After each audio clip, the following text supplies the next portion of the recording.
అందరికి రామమ్మ. నా పేరు విజయ్ చంద్రమ్మ. మనకి ఏడి అగ్రికల్చర్ మరిపేట డివిజన్ నుంచి వచ్చాము. సార్ వీరసింగ్ సారు వ్యవసాయాధికారి. మనకు 63 కోట్ల రూపాయలు దాదాపుగా మనం మరిపేట డివిజన్లో పడడం జరిగింది రైతు భరోసా స్కీమ్ కింద. సో క్షేత్ర స్థాయిలో మీ అందరికి కూడా అకౌంట్లలో డబ్బులు పడ్డా లేదా తెలుసుకోవడం కోసం మీ దగ్గరికి రావడం జరిగిందమ్మా. అమ్మ మీ పేరు? బుగ్గులి సార్. అమ్మ ఎన్ని ఎకరాల భూమి ఉంది? 2 ఎకరాలు ఉంది సార్. ఎంత డబ్బులు పడిందమ్మా? 12 ఏళ్ళు పడ్డది సార్. ఏం చేశారమ్మా డబ్బులు? పత్తి గింజలు తెచ్చిన సార్, ఉడ్ల గింజలు తెచ్చిన సార్, మిర్చి గింజలు తెచ్చిన సార్.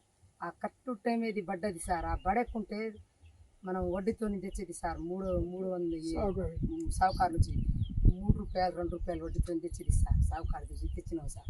కరెక్ట్ టైంకి పడ్డది సార్. అమ్మ మీ పేరు? బోడి సార్. మీకు ఎన్ని ఎకరాల భూమి ఉంది? 2 ఎకరాలు సార్. మీకు ఎంత పడ్డాయమ్మా డబ్బులు?